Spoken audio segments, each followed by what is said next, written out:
санаа цаанаа бүхэн жаам хүндэтэй. Айгу апосын хурдаас одоо гэртээ бодож хамгаалж байгаа. Апосын хийсэдия.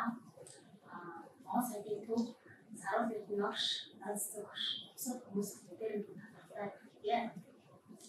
Ингээд миний хийсэдэг штабын хацуудын бочин хөөгийг радио төрсөн чинь асуусан зүйл. Тэма. За тэгэхээр үнсэн аваад одоо түрүүг мөсөйсөд дүнг нэмсэн скис. Нэ.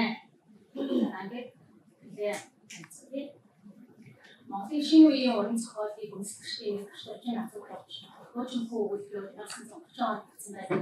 За түүнийг бол Монголын радио 1982 онд радио зохиомж болсон алтан өнгөртөө татсан байна. Ингээд монголчууд бочин хөөгийг уншдаг байсан бол радио телефоноор сонсох боломжтой болсон. За их зохиолч Насад Доржийн өдөр талын үзэсгэлэн үзэгдээгүй юм Адууны манаа соёлыг гайхуу бочин хөө цагаан сар ба хар нулимс дамгуй нулимс зэрэг өгүүлбэрийг радио зохиомж болгож суурьж Монголын радиог алтан савнд хадгалсан байна. За энэ удаагийн хэлбэрүүд бочин хөө өгүүлбэрийг радио зохиомж болгон хуурихад ямар онцлог харагдаж байна вэ? Түүнийг одоо бүлгийн онол, наркотикийн онол, хин онолын онол зэрэг болон радиослыг сурсан. За түрүүгийн хувьд радио зохиомж хайцсан яриа, чинхийг яриагийн хөрсөн бичвэрийг гэнэ гэдэг. За Монголд одоо радио үсэг 80 гаруй жил буюу бас 1934 онд анх орон даяар засагчснаас хойш эрт хэллүүгээ орж байна. За радио бол өөрийн интернетийн өрмөц арга хэлбэрээр уран зохиол, театр киноноос үтэн авч тань мэдүүлэх, цэнгүүлэх, соён гэрүүлэх үүрэгтэй хөгжиж ирсэн. Ингээд радио бол нийлэг болгоно гэсэн. За уран зохиолын төлөвийг радио урлаг болгоход зохиомжийн хэлбэрт хуургаж радио уран зохиол бий болох эхлэл болжээ. Монголын радиог алтан сан өнгөртөө хүүрний зохиолоор хийсэн радио зохиомж гэдэг огийг эзэлдэг. За үүн дотор өгүүлбэр хийсэн радио зохиомжууд 67% байна. За радио зохиомж гэж юу гэдэг вэ? Гэвэл судлаач Амцяа тодорхойлсон байна. Аливаа материалаас оруулах болох сэдвэн хийх эсвэл зохиолын бүхэлдэн радио зохицуулан мөрчилж найруулахдаа өдрөж зохицуулж тайлбар, жүжигчний тоглолт, хөгжим дуу чимээгээр чимэглэн холбож сонсогч өөрөнд зурлаг бүхий уран сэтгэмжийг төрүүлдэг радиогийн уран сайхны нэвтрүүлгийн үндсэн хэлбэрийг радио зохиомж гэж нэрлэнэ гэж тодорхойлсон байна. За тэгээд радио зохиомжийг энгийн зохиомж, жүжигчсэн зохиомж гэж үгийг найруулдаг.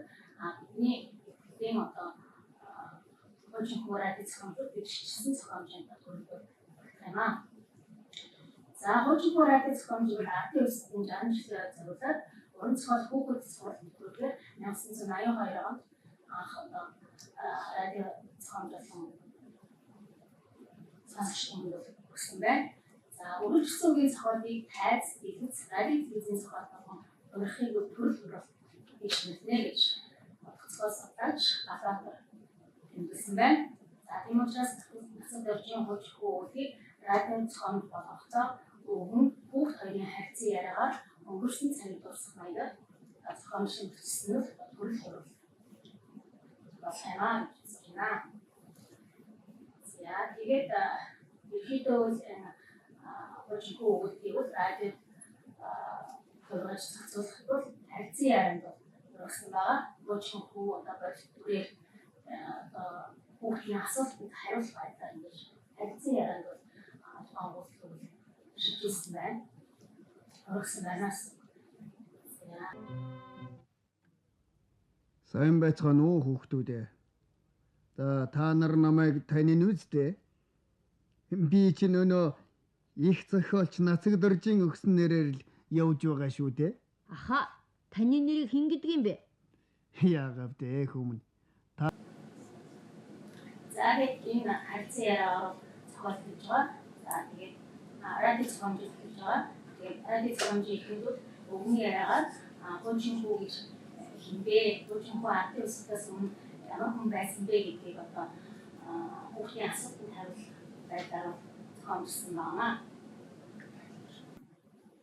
За энэ нь монголчууд эртээр үеэс өдөр бамуу ярьж өгдөг ийм аман соёл, аман уламжлалтай энэхүү аман соёл уламжлалыг бол одоо радио зохицуулан радио төрүүлсэн энэхүү одоо харилцан яриа мөн төр оруулж өгсөн нь сонсогчдын анхаарлыг татуулсан байна гэж байна. За радио зохиомжид бол хөгжим, дуу чимээ, харилцан яриаж болдог. Энэ нь бол одоо радиогийн гол онцлог үйл хийж байдаг. Өөрөөр хэлбэл радиогийн одоо уран яруу хэрэглүүр нь болж байгаа хөгжим, дуу чимээ, харилцан яриа гол одоо төрсдгийг үлдэх гол хэрэглүүр нь болдог. За шууд бичвэр унших бас ардын амьд харьцаад ямар илэрхийлэх төвлөрсөн оноод харьцдаг. Энэ учраас хөгжимхүү радио зохиомж аман харьцаа буюу харьцан ярианы дээр сонсогчдод сонирхолтой болсон байна. Радио уран зохиолын онцлогыг илэрхийлж чадж байна гэж хэлсэн. За радио зохиомж цааш өрнөхдөө бол тэр үеийн нийгэм байдлыг надад ярьж өгөөч гэсэн хүүхдийн асуултаар одоо яг үндсэн одоо хөгжимхүү өгүүлбэрийн эхлэл хэсгийг өгний одоо бүрэл яриагаар энэ дээр нөгөө онцгийн бол өөрчлөлт байхгүй шууд өгүүлбэрийн хаан өгүүлбэрээр өгөн ярьж өөрөж байгаагаар яриа өгчтэй. За нацаг төрчийн хөгжимхүү өгүүлбэрийн талаар бол олон судлаачид олон санал өгүүлбэрүүдийг ингэсэн байна. За үүнээс бол энэ судлаач найрал үзэж конструкцийн одоо санал өгүүлбэрийг харьцаа. За 400 гаруй хүүхдээ 22 доллартай 31 өгүүлбэрээс бүтсэн үг хэл оновчтой найруулга маш нарийн нэг уран сайхны чадал өгөх сайн зохиол юм а гэж хэлсэн байна. За тэгвэл радио зохиомж болоход ямар үсвэ гэдгийг радио зохиомж болоход 600 гаруй хүүхдээ харилцан ярианы хэлбэрт болсон их хүчрийг өгүүлэгч баатрын үгээр холбож дөр өгүүлэмж нэмэх зарим үг өгүүлбэрийг хасах зүйлээр өөрчилж хүргэсэн байна. За эхийн доторх нэгжийг хасах, нэмэх, нэгжүүдийн байрыг солих, эхийн бүтцэх нэгжийг солих сэлгэх, бичгийн хэвээр өөрчлөлт эхийн хорвол гинэ гэсэн. За зохиолын эхний хэсэгт бол эдгээр өгүүлбэрүүдийг хассан байна. За энэ ямар ч та хассан бэ гэдэг өгүүлбэр бол үлээ. За зохиолын эхлэл хэсгийн айлын хаягаар бүхний баас үүрэгтэй өгөр зүгээр бидний тул одмон тавны гэсэн үгтэй одоо энэ радио зохиомжтой хассан байгаа. За энийг хасаад чухам гэдэг үгээр төлөвлөж олгож санаа хураах байдлаар хассан байна. Энэ бол одоо ухаан өгүүлбэр утас санаанд нөлөөлөөгүй байна. За зохиолын өрнөл хэсгээс бол 5 хэлбэрнээс бууж тас хэлж одоогоос аваад тоосон дагсан хурд хорноогоороо наран шаардсан өөрийнхөө хүсийг авч усаа бүх хэлбэрийг өгч доор гэсэн үг радио зохиомжийг хассан байна. За энэ нь бол одоо радио зохиомж ухааны онцлог үгээс хэмжүү өгүүлбэр байна гэж хэлсэн байх магадлалтай. За мөн радио зохиомж болохоор бүрэн өгүүлэгч нэгвэр биес өгүүлж байгаа учраас энэ өгүүлбэр нэгвэр биеийн өгүүлбэрш гэдэг хасж хасан. За тэгээд дэндүү тайжин хан гараад үрчигээс олж ихэн нэг үрчиг болсон гэсэн өгүүлбэр радио зохиомж байхгүй. Энэ өгүүлбэр нь яг үрчигээр гарч байгаа өгүүлбэртэйгээ бас санаатай учраас хасжээ гэсэн. За цоолын өсөлт хэсэгт хүмүүжийн ийм хангалттай байдаг хуучин хөө өөрөө яахан мэднэ гэсэн өгүүлбэр зохиол байгаа. Энэ нь бол одоо мөн хүний нөгөө өгүүлбэрч нь зохиол бол 3-аар биес өгч байгаа. Харин радио зохиомжтой нэгдүгээр биес өгч байгаа ийм хурал байна. Тийм учраас хасжээ гэсэн. За хуучин хөө өгүүлбэрийг радио зохиомж болоход сая хасагдсан зүйл байна. Одоо нэмэлт зүйлүүд байна. За үүнд өгөн хүүхэд хоёрын одоо дүр орж ирсэн харилцан яриа хэлбэртүүд хаана одоо өгүүлбэр өрсөн. За хүн өгүүлбэр хоолой мөнгө айс зэрэг зүйлүүд бол радио зохиомжийн гол бүтээх харан болж очихжээ гэж. За түрүүнд хэлсэн радиогийн гол хэрэглүүр дуу чимээ хөгжин харьцан яриадаг энэ радио зохиомжийн өдөржигчсэн зохиомж бод харьцан яриа чухал үгийг үүсгэж байна. За амын соёлын уламжлалын гол зүйл нь хүний үзэх, сонсох, үнэрлэх, амтлах, бүртгэх, сэтгэл мэдрэмжүүдийн өвдөд хөрөнгөлөн боловсрсон утга төгс санаа. Радио бичиг нь хүний сонсох зорилго учраас эцгоодыг ярианы хэл рүү гаргаж бичиг онцгой. Өөрөөр хэлбэл радиогийн хийс бол ярианы хэлээр бичигдсэн бичиг. За ярианы хэлэнд өгүүлбэрийг утасгах, боонсгох, үгийн байрыг өөрчлөх, өгүүлбэрээ дутуу тусгах зэрэг байн хатас санааг илэрхийлэх найрамдлын хэрэглүүр зүйлүүд бүрэн байна. Тухайлбал их цохолоос ярианы хэлийг хангалттай өгүүлбэрийн тусгал зүйлүүд тэгээд өөрчлөгдсөн байна. За үүнийг дараа хэлчихсэн байгаа. Өмнөд дээр үнсэн их цохолоос жаахан тусгын зүйлээр өөрчлөгдсөн юм байна. Ярианы Та тэр үед тэгээс ямар хорионж ямар хавцсан өмсдөг байсан юм бэ? Яа тэр үед чинь болгоон дээр хүндэн суучаад цагаан даваа чураа толгоомор осон болж ингээд ширэлцэн хэдэн усмаа шанаар өмнө үлдчихсэн. Урагдсан ханцугаа сугуулдэр болж хийгдэж сайрцсан тоогоо ил гаргаад явж байсан үедээ. За энэ эхний өсөлтөнд бол хаан авралын хожим хөвөлийн бичгийн хэлээр бичсэн хэлбэг бодлыг нэг өсөлтөнд орсон байгаа. За радио зохиомжтой ярианы хэлбэг их өөрчлөгдсөн хэлбэг нэмэгдсэн зүйлс юу вэ? Удаанаар харж байгаа.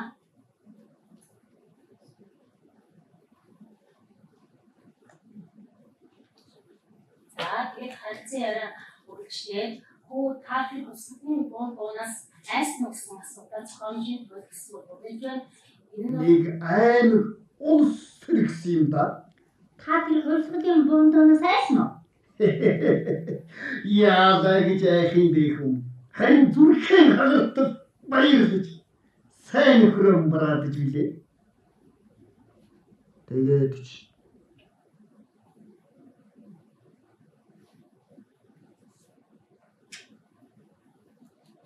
За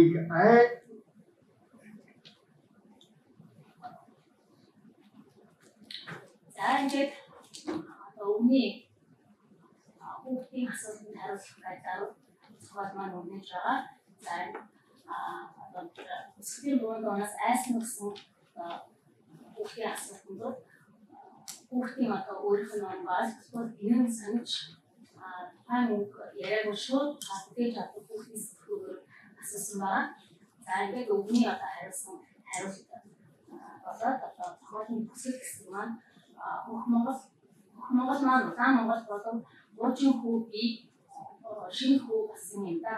Ээдээ чухам энийг үрээд одоо та нартай ингэж ярьж хөөрж сууган юм шүү дээ хүүхдүүднээ гэж нэг радио зохиомж өсөж байна. За ингээд нөгөө зохиол бол ургаа бие бүрэн өгүүлсэн ургаа бие байсан.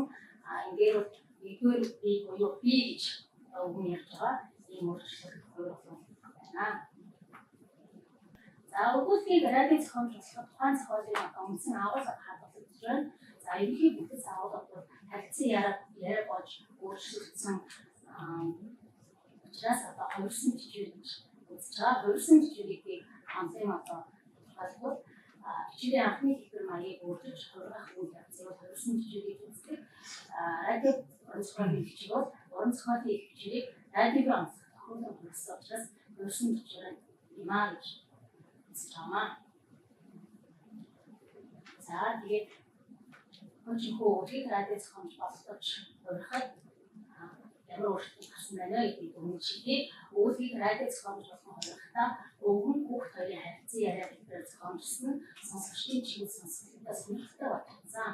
Өөрийг хугацаатаа эхний хэсэг тухайн цаг үеийн нийгэм хүмүүсийн ажил, хүмүүсийн төр, хүмүүсийн хоцрыг өрсөн өгсөн хэсгийг их зохиолоос нь шууд оруулах, шууд ярих үнэх байдлаар өгсөн байна. Зохиомжийн өмнөх хэсэгт ямар ажил хийж байсан үйл явдлыг зарим өгүүлбэрээр хассан байна. Зарим зүйлийг нэмсэн ийм зүйлүүд ажиллаж байна. За их зохиолоос нэг 4 үг хасагдсан байна. Тухайн зохиолын үндсэн агуулгууд өөрчлөлт ороогүй. За кино санаа урах баазын зарчим давтал өөрийн үг ийм өөрчлөлтөөс шалтгаалсан. Тэгээд 4 үг хасагдажээ гэж хэлсэн. Өгөн бүх хоёрын дүр харьцан яриа дуу хоолой мөнгө акс гэдэг нь зэрэгмэл зохиол байхгүй радио зохиолч бүтгэгдэл харьцан яриа хургаж хөргснаар болсон. За хүүхэд бол радио зохиолч хөтлөгчийн үрдээс зохиолын дүрээр их зохиолын радио зохиолч болсон өөртөө бичийн хэлнээс ярианы